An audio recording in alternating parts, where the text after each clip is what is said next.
সেজে আমি হাজির হয়েছি,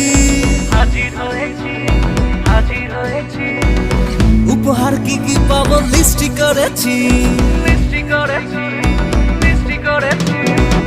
জামাই সেজে আমি হাজির হয়েছি, উপহার কি কি পাবো লিস্টি করেছি। জমিয়ে খাবো আমি ইলিশ মাংস কই, খাবো আমি ছেটে পুটে মিষ্টি সাথে দই।